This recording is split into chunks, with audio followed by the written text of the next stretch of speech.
Health plus programme में आप सबका स्वागत है। आज हम आपको लेकर चल रहे हैं डॉक्टर केसी सचदेवा हॉस्पिटल करनाल। हमारी टीम ने डॉक्टर सोनम जी से बातचीत की। डॉक्टर सोनम इनफर्टिलिटी स्पेशलिस्ट हैं। हजारों की गिनती में निसंतान दंपतियां यहां से संतान सुख प्राप्त कर चुकी हैं। डॉक्टर सोनम समय समय पर पंजाब प्लस के दर्शकों को हेल्थ टिप्स देते रहते हैं। आइए करते हैं बातचीत डॉक्टर सोनम जी के साथ। डॉक्टर सोनम ने हमें पीसीओडी के बारे में विस्तृत जानकारी दी। दर्शकों, हेल्थ प्लस प्रोग्राम में आपका स्वागत है। आज हम आए हैं प्रसिद्ध इनफर्टिलिटी स्पेशलिस्ट डॉक्टर सोनम जी के पास, जो पिछले लंबे समय से अपनी सेवाएं दे रहे हैं एज ए इनफर्टिलिटी स्पेशलिस्ट और हजारों की गिनती में उन निसंतान जोड़ों को संतान सुख की ये प्राप्ति करा चुके हैं जिनको कोई उम्मीद नहीं थी और वो हारे हुए थे। डॉक्टर साहब का स्वागत है हमारे स्पेशल शो में। नमस्कार जी, thank you Richi ji Punjab plus में मेरे को इनवाइट करने के लिए और एक लाइव सेशन करने के लिए पीसीओडी के ऊपर। आप अपने सवाल पूछिए, मैं आंसर करती हूँ। डॉक्टर साहब, पीसीओडी जो कि किसी समय पर कभी कभी किसी लेडीज़ या लड़की को होता था, लेकिन आजकल जैसे पीसीओडी है वो बहुत ही ज़्यादा इसका एपिडेमिक बना हुआ है और हर चौथी या पांचवी जो लेडीज़ है वो इससे ग्रस्त है। क्या कहना चाहेंगे आप? पॉलीसिस्टिक ओवरी सिंड्रोम अब सबसे कॉमन वर्ल्ड में रिप्रोडक्टिव और एंडोक्राइन डिसऑर्डर बन गया है और सबसे बड़ा कारण है इसका हमारा लाइफस्टाइल और खान पान। अगर हम इन चीज़ों को कंट्रोल कर लेते हैं तो ये बीमारी होती ही नहीं है। बेसिकली लाइफस्टाइल और खान पान से जब मैं कहती हूँ, लाइफस्टाइल का मतलब है दो चीज़ें, एक टाइम से सोना, टाइम से उठना और एक्सरसाइज। हमारा खान पान तो वही रह गया है जो आज से सदियों पहले था। दूध है और मैदा है, मठियाँ हैं, मीठा है, मिठाइयाँ हैं, लेकिन हमारा जो हम जो काम करते हैं वो खाने के मुकाबले बनिस्बत बहुत कम करते हैं। अगर हमारी बॉडी उतना कम काम करेगी तो बॉडी में जितनी भी एक्स्ट्रा चीज़ें हैं वो स्टोर होएंगी। जब भी वो चीज़ें स्टोर होएंगी वज़न बढ़ेगा और जब वज़न बढ़ेगा तो फिर जो इंसुलिन का लेवल है वो उस ब्लड शुगर को मैनेज करने के लिए बढ़ जाता है और इंसुलिन काम नहीं करती। इंसुलिन रेजिस्टेंस बोलते हैं इस चीज़ को हम। जब इंसुलिन रेजिस्टेंस होती है तो उससे हार्मोन ओवरी का फंक्शन अफेक्ट होता है। जब ओवरी का फंक्शन अफेक्ट हो जाएगा तो फिर अंडे नहीं बनेंगे तो प्रेगनेंसी नहीं होगी। तो उसके लिए सबसे पहले तो ये है कि हमारा जो लाइफस्टाइल, टाइम से सोएं और एक्सरसाइज ज़रूर ऐड करें। और जहाँ तक खान पान की बात है तो 4 वाइट पॉइजन्स हम गिनते हैं, जिनमें एक है चीनी, दूसरा है मैदा, तीसरा है ट्रांस फैट जो कि दूध में होता है, और वाइट सॉल्ट। ये 4 जो वाइट पॉइजन्स हैं, अगर हम इनसे बचेंगे तो फिर हम पीसीओडी से बच सकते हैं। हमें मेनली फल और फ्रूट और सब्जियां ये डाइट में ऐड करनी है, प्लस जो कॉन्सनट्रेटेड फूड है जैसे चीज़ हो गया, ब्रेड हो गया, पिज़्ज़ा हो गया, बर्गर हो गया, चिप्स हो गए, जिनसे हमारे शुगर के लेवल्स बढ़ते हैं बॉडी में और मोटापा बढ़ता है। अगर हम इनको अवॉइड करेंगे तो हम पीसीओडी से 100% या 200% बच सकते हैं। और पीसीओडी का एक शॉर्ट इलाज है, जो 3 इलाज हैं पीसीओडी के: weight loss, weight loss, weight loss. अब सिर्फ इसमें वो पेशेंट्स रह जाएंगे जो थिन पीसीओज होते हैं, जो पतली भी हैं लड़कियां और उनको पीसीओडी भी है। पीसीओडी का मतलब जो उनकी ओवरीज हैं वो अंडे नहीं बनाती हैं, मुंह पे चेहरे पे बाल आते हैं, एक्नी आ जाती है, ये जो प्रॉब्लम्स है, और पीरियड्स इरेगुलर हैं और गर्दन पे कालस आ जाती है और कालस चेहरे पे भी आती है, कैंथोसिस निग्रिकेंस कहते हैं उसको। ये कहीं ना कहीं हाई शुगर लेवल्स और इंसुलिन रेजिस्टेंस इसका कारण है। और ये कारण जो सबसे बड़ा है इसका ये है कि हमारा जो खान पान है और एक्सरसाइज आपस में अगर बैलेंस्ड नहीं है तो जो इंसुलिन बॉडी में है वो काम नहीं करती, और करती भी है तो कम काम करती है। तो इसके लिए वेट लॉस, वेट लॉस और वेट लॉस ये सबसे बड़ा ट्रीटमेंट है पॉलीसिस्टिक ओवरी डिजीज़ का, खासकर जो मोटे हैं। जो पतले हैं उनका भी एक्सरसाइज का रोल है, बिकॉज उनमें क्या होता है, मसल्स में ऐसे हमारे जो मसल्स होते हैं उसके अंदर ऐसे रिसेप्टर्स होते हैं जो एक्सरसाइज करने से एक्टिवेट होते हैं और इंसुलिन को एक्ट करने में हेल्प करते हैं। और बहुत सारी मेडिसिन हैं जो नॉन हार्मोनल हैं, जो हमारी हेल्प करेंगी पीसीओडी को कंट्रोल करने के लिए। डॉक्टर साहब, you are an infertility specialist, और जैसे आपने बोला कि पीसीओडी का भी बहुत बड़ा रोल है, क्या कहते हैं आप अभी आपके पास जो पेशेंट आते हैं, तो क्योंकि अकेले पीसीओडी नहीं है, उसके साथ साथ बहुत ज़्यादा कारण होते हैं इनफर्टिलिटी के, तो पीसीओडी के हम कितना का कारण माने आपके मतलब कैरियर में, जब से आपने शुरू किया, तो पीसीओडी पहले का जब था तब कितना था और अब आज कितना है? 1938 में डॉक्टर स्टीन लेवेंथल ने पहली बार इस बीमारी के बारे में सर्जरी करी थी। 1938 की बीमारी इतनी पुरानी है, और अब तो लेटेस्ट जो गाइडलाइंस हैं वो ये कहती हैं कि this is become like an epidemic, मतलब approximately the incidence of PCODs as high as 30 to 50% in infertility OPD, जिसका मतलब ये है कि हर दूसरी लेडी को पीसीओडी है। लाइफ टाइम में कभी ना कभी उसको एक बार पीसीओडी हुआ ही है और कभी हो सकता है। पीसीओडी अगर हम टाइमली ट्रीट करें, शुरुआत हो जाती है पीसीओडी की शादी होने से पहले। कुछ पेशेंट्स हैं जो शादी के बाद मोटे होते हैं, तब उनको पीसीओडी होती है, पर मेजॉरिटी लड़कियां जो शादी होती है तो उनको ये प्रॉब्लम रहती है। और जिनको शादी पीरियड्स शुरू हुए, जैसे पीरियड्स शुरू होते ही उनको पीसीओडी, मोटापा बढ़ गया, ये विशियस साइकिल है, मोटापा बढ़ेगा, पीसीओडी आएगी और मोटापा बढ़ेगा। इस साइकिल को हमें तोड़ना पड़ेगा। तो सबसे बढ़िया ये रहेगा कि हम मोटापा कम करें। और इसका इलाज पीसीओडी का अगर यंगर एज में स्टार्ट करते हैं, जब पीरियड्स शुरू होते हैं या बीमारी शुरू होती है, बीमारी इतनी पकती नहीं है, तब इसका इलाज अगर हम करते हैं तो पेशेंट के लिए आसान हो जाता है कि उसको बाद में ये दिक्कत नहीं होती, बिकॉज हमें सिर्फ अंडे बनाने हैं और प्रेगनेंसी हो जाती है। लेकिन अगर पीसीओडी का ट्रीटमेंट हम लेट करते हैं तो जो प्रॉब्लम है पीसीओडी की, जो हार्मोन इम्बैलेंस है, उसको ठीक होने में बहुत टाइम लग जाता है, पहली बार। दूसरा, दवाइयाँ कई बार काम नहीं करती, ऑपरेशन करने पड़ जाते हैं, और फिर कई बार पेशेंट को टेस्ट ट्यूब बेबी भी कराना पड़ता है। पर ज़्यादातर पीसीओडी के पेशेंट्स अगर टाइमली ट्रीट हो जाएं, हार्मोन से, नॉन हार्मोन से, डाइट से, एक्सरसाइज से, और रात को टाइम से सोने से, और उनके अगर एग्स बना पाते हैं हम, और एक सर्जरी है लैप्रोस्कोपिक ओवेरियन ड्रिलिंग, अगर हम वो कर पाते हैं तो फिर पेशेंट बिल्कुल ठीक हो जाता है, तो उसको प्रेगनेंसी हो सकती है। डॉक्टर सोनम, क्या आपके हॉस्पिटल में ये जो सारी, जैसे आपने ड्रिलिंग की कहा है और सर्जरी की बात कही है, तो पीसीओडी का ये हम कंप्लीट सेंटर माने जो आप यहाँ एज इनफर्टिलिटी स्पेशलिस्ट चला रहे हैं? डेफिनेटली एनी ट्रीटमेंट जो आपको दिल्ली और चंडीगढ़ चाहिए वो आपको करनाल में मिलेगा। हाई एंड सर्जरीज, ऑल सब तरह की फर्टिलिटी इन्हांसिंग सर्जरीज, जो सर्जरीज हमें बच्चा लेने के लिए चाहिए, चाहे वो ट्यूब्स खोलनी है, चाहे वो ओवेरियन ड्रिलिंग है, चाहे वो पॉलिप को निकालना है, चाहे वो फाइब्रॉइड को निकालना है, या कोई भी सर्जरी है जो यूट्रस और ओवरी से रिलेटेड है और ट्यूब से रिलेटेड है, जिसके लिए हमें आगे चल के प्रेगनेंसी के चांसेस जो बढ़ाती है, उसी को हम फर्टिलिटी एनहांसिंग सर्जरीज बोलते हैं। नॉर्मली डायग्नोस्टिक के अलावा हम ऑपरेटिव लैप्रोस्कोपी और हिस्टेरोस्कोपी भी करते हैं, और हमारे रिजल्ट्स बहुत अच्छे हैं। पेशेंट्स मतलब अप्रॉक्सीमेटली हम ये मान के चलें कि 80 to 90% हमारा रिजल्ट है कि हमने लैप्रोस्कोपी करी है, पेशेंट की टाइमली करी है, और उसको पेशेंट को नेचुरली प्रेगनेंसी हो गई है, उसको टेस्ट ट्यूब बेबी की भी आवश्यकता नहीं पड़ी। टेस्ट ट्यूब बेबी काफ़ी सारे पेशेंट्स करवाते हैं और उनके बाद भी नहीं प्रेग्नेंट होते, तो उनको कई बार अपने आप प्रेगनेंसी हो जाती है बाद में।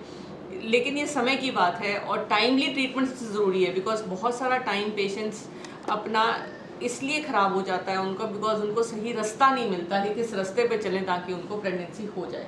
सही इलाज, सही टाइम, सही कारण का इलाज, दैट्स मोस्ट इम्पॉर्टेंट कि पेशेंट को प्रेगनेंसी हो जाए। जैसे आज का सिनेरियो है जिसमें हम लोग जंक फूड, जैसे आपने बात कही है पिज़्ज़ा बर्गर की, क्योंकि बच्चों के जो भी स्टडी वाले बच्चे हैं आजकल ये चीज़ें उनके लिए एक डाइट का हिस्सा ही बन चुकी हैं। अगर वो लोग वो भी खाते रहें और एक्सरसाइज भी करते रहें तो भी क्या पीसीओडी से बच सकते हैं? सर, जंक फूड को जंक इसीलिए कहा जाता है, उसको हम कभी भी अमृत तो नहीं कहते। अगर जंक फूड है तो इसका मतलब वो जंक के लायक, ये फेंकने के लायक है। मजबूरी में एक आधी बार पेट भरने के लिए ठीक है, लेकिन अगर रूटीन डाइट में आप जंक फूड रखेंगे तो खुद भी एक जंक ही बन जाएंगे। इसलिए एक्सरसाइज के साथ साथ आपको एक ब्रेड का पीस अगर आपको हजम करना है तो कम से कम आपको 6 किलोमीटर की सैर चाहिए, और एक बर्गर को हजम करने के लिए 10 किलोमीटर की सैर चाहिए। कितना आप कर लेंगे, इसलिए बेटर कि हम उसको अवॉइड करें। हम तो वैसे ही इतनी रिच डाइट खा रहे हैं, हम काम हार्डली कोई करते हैं, कंप्यूटर पे बैठ के हम सिर्फ पढ़ाई कर रहे हैं आजकल, और स्ट्रेस भी बहुत ज़्यादा है। ये सब चीज़ें इंटर रिलेटेड हैं। चीनी है, चॉकलेट है, तला हुआ है, चिप्स हैं, और ब्रेड है, पिज़्ज़ाज़ हैं, बर्गर्स हैं, they are all affecting our health. हमारी जो शरीर है वो एक भगवान के द्वारा दी गई बहुत ही महंगी गाड़ी है। हम एक महंगी गाड़ी खरीदते हैं, suppose we buy a Mercedes और an Audi, an expensive car. अगर वो डीजल से चलती है, अगर हम उसमें पेट्रोल डाल देंगे तो वो ख़राब हो जाएगी। ये जो भगवान की दी हुई, जिसे कोई कीमत ही नहीं है, कितने भी करोड़ रुपए खर्च कर लो, हमें एक सांस भी एक्स्ट्रा नहीं मिलती, उसके अंदर हम कुछ भी डाल रहे हैं, जो हमारा दिल करता है हम उसके अंदर डाल देते हैं।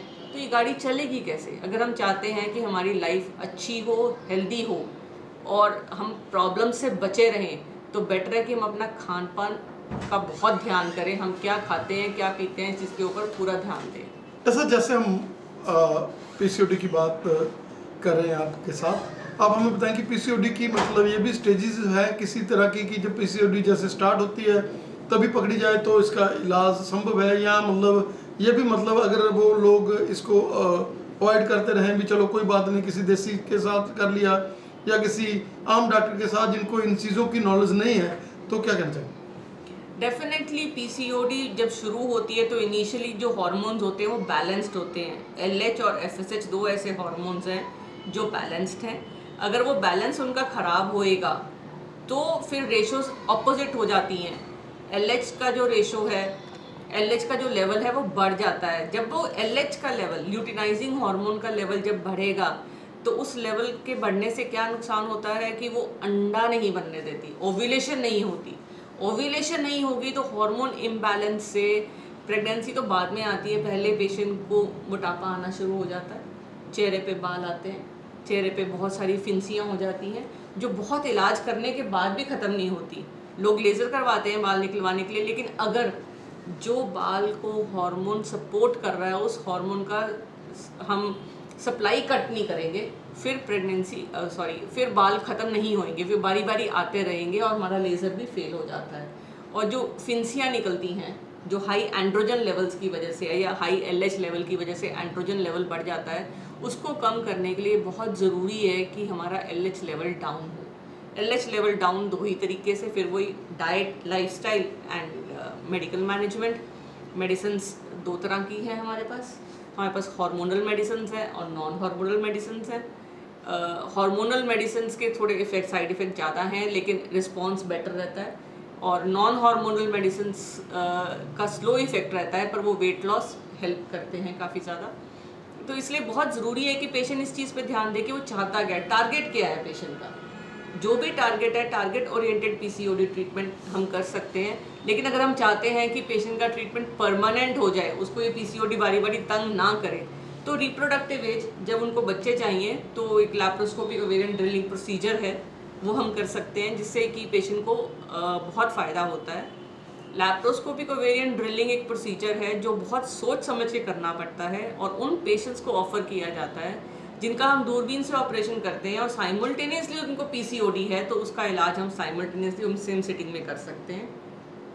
40 वॉट के करंट से 4 ड्रिल्स हैं, 4 mm डीप हैं, तो उससे पेशेंट को बहुत फ़ायदा होता है, जिससे कि उसके हार्मोन्स का जो अप डाउन है वो थोड़ा कंट्रोल हो जाता है और उसकी जो पीसीओडी की प्रॉब्लम है वो हल हो जाती है।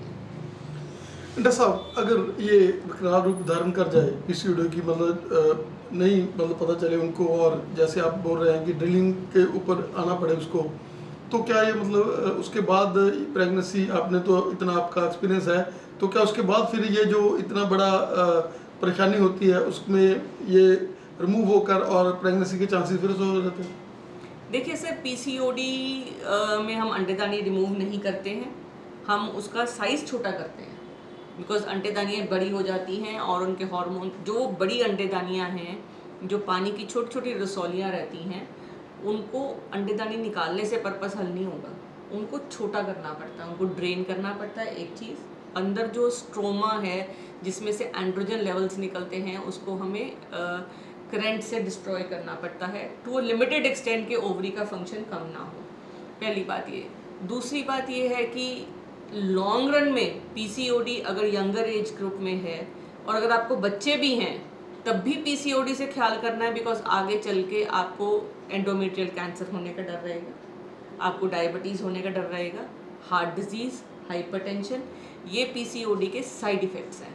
डायबिटीज़ और कैंसर 2 चीज़ें मेनली। तो ये बहुत ज़रूरी है कि लेडी को जो पीरियड्स हैं वो रेगुलर आएँ। अगर उसको पीरियड्स रेगुलर नहीं आते तो उसको अपनी गायनेक को या डॉक्टर को कंसल्ट करके रेगुलर मेडिसिन लेनी चाहिए, ताकि पीरियड्स उसको मंथली आएँ और 2 मंथली, जैसे भी उसको जिस साइकिल में भी आते हैं, इरेगुलर नहीं होने चाहिए साइकिल्स, क्योंकि साल में कम से कम लेडी को 6 से 8 बार पीरियड्स तो आने ही चाहिए। एक आधी बार ऊपर नीचे हो जाए तो चलेगा, बिकॉज जितनी देर भी उसको पीरियड्स नहीं आते तो जो हार्मोन है ईस्ट्रोजन, उसका अनअपोज्ड एक्शन होता है, जो आगे चल के आपको ब्लीडिंग भी ज़्यादा पैदा करेगा, फिर आगे चल के वो कैंसर भी कॉज करेगा और रसोलियाँ भी बनेगी, फाइब्रॉइड्स की प्रॉब्लम हो जाती है। This is all because of the hormone imbalance. जितने भी हमारे खान पान है, जैसे हमारी चीनी है, चॉकलेट्स हैं और गेहूँ है, जो मीठा है जिसमें, उन सब के लिए बहुत ज़रूरी है कि हम ये इन सब का कट डाउन करें, ताकि हमें इनका ईस्ट्रोजन का लेवल डाउन जाए। जैसा आपने जैसे इसमें टर्म जो है एंडोमेट्रियोसिस कैंसर, एंडोमेट्रिक कैंसर की बात करी है, कि एंडोमेट्रियोसिस भी फिर हम ये समझे कि इसी का ही विकराल रूप है पीसीओडी का? देखो, एंडोमेट्रोसिस का कारण कुछ और है, पर हाइपर ईस्ट्रोजेनिक कंडीशन एक ओवरऑल हम मानते हैं कि ईस्ट्रोजन के लेवल्स हाई हैं। तो ईस्ट्रोजन के जब भी लेवल्स हाई होंगे तो पेशेंट को दिक्कत तो होएगी। बहुत ज़रूरी है इसलिए कि एंडोमेट्रोसिस टाइमली ट्रीट हो। एंडोमेट्रोसिस में एक अलग कंडीशन है। एंडोमेट्रोसिस में क्या है, जो लाइनिंग यूट्रस के अंदर होती है, वो यूट्रस के बाहर पेट में कहीं कहीं उसके सेल्स होते हैं। होता ये ईस्ट्रोजन की हाई लेवल की वजह से ही है। ईस्ट्रोजन क्योंकि सपोर्ट करता है उन सेल्स की ग्रोथ को, उन सेल्स को जब भी ग्रोथ को सपोर्ट करेगा तो ये प्रॉब्लम आएगी। तो जब ब्लीडिंग होती है, यूट्रस के अंदर जो ब्लीडिंग है वो तो बाहर आ जाएगी, बच्चेदानी के अंदर जो ब्लीडिंग है, जो बाहर की ब्लीडिंग है वो जब जो पेट के अंदर जो ब्लीडिंग है वो पेशेंट को पेन पैदा करेगी, वो पेन पैदा करेगी। और पीरियड्स जब भी आएंगे पेशेंट को बहुत तेज़ दर्द होता है। ज़्यादातर हमारे यहाँ ये भ्रांति है कि दर्द होती है, नॉर्मल है, पर मैं ये मानती हूँ कि इन्वेस्टिगेट कराना चाहिए पेशेंट को। अगर उसमें सब कुछ नॉर्मल है तो पेन कंट्रोल करने की मेडिसिन लेनी चाहिए। अगर कोई भी रसौली है या अंडेदानी का कुछ भी प्रॉब्लम पैदा हो रहा है तो उसका हार्मोनल ट्रीटमेंट होता है, ताकि पेशेंट को ये जो प्रॉब्लम है ये बढ़े नहीं। बिकॉज ये पानी की खून की गांठें बन जाती हैं पेट के अंदर। ये खून की गांठें जो बनती हैं ये अंडेदानी को भी ख़राब करती हैं, ट्यूब्स को भी ख़राब कर देती हैं, और फिर प्रेगनेंसी होना बहुत बहुत मुश्किल है। पीसीओडी के मुकाबले में अगर एंडोमेट्रोसिस को देखा जाए तो endometriosis any day more dangerous than PCOD. Doctor साहब का बहुत बहुत धन्यवाद जो आज आपने हमें समय दिया, और हम चाहेंगे कि जैसे आज हमने आपके साथ पीसीओडी का शेयर किया है, और आने वाले समय में एंडोमेट्रोसिस के लिए हम लोग कंप्लीट आपके साथ गुफ्तगू करें। आपका हमें समय देने के लिए बहुत बहुत धन्यवाद।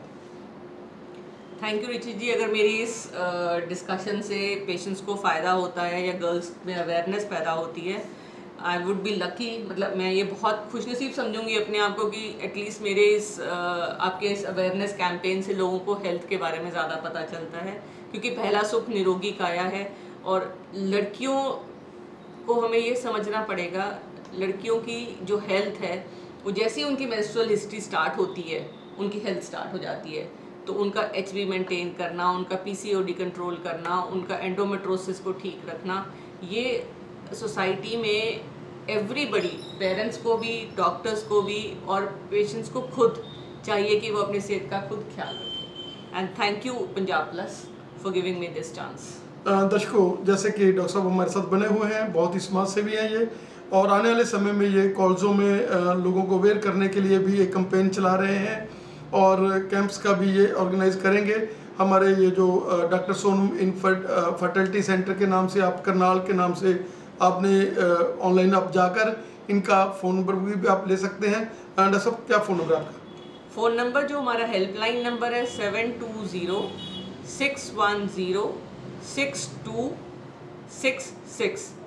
दोबारा बुलाती हूँ 721061062266। आप जो भी क्वेश्चन स्पेसिफिक क्वेश्चन बताइए। पॉलीसिस्टिक ओवरी डिजीज़ एक ऐसी प्रॉब्लम है जिसमें हार्मोन्स अप डाउन होने की वजह से जो अंडेदानियाँ हैं वो अंडा नहीं बनाती हैं, जिसकी वजह से पीरियड्स नहीं आते हैं। अगर अंडा बनेगा तभी पीरियड्स आएंगे और उसमें मोटापा भी बढ़ जाता है। मतलब विशियस साइकिल है, मोटापा बढ़ेगा, पीसीओडी आ जाएगी, पीसीओडी आएगी तो मोटापा बढ़ेगा। तो best is to weight loss and weight loss. Thank you doctor.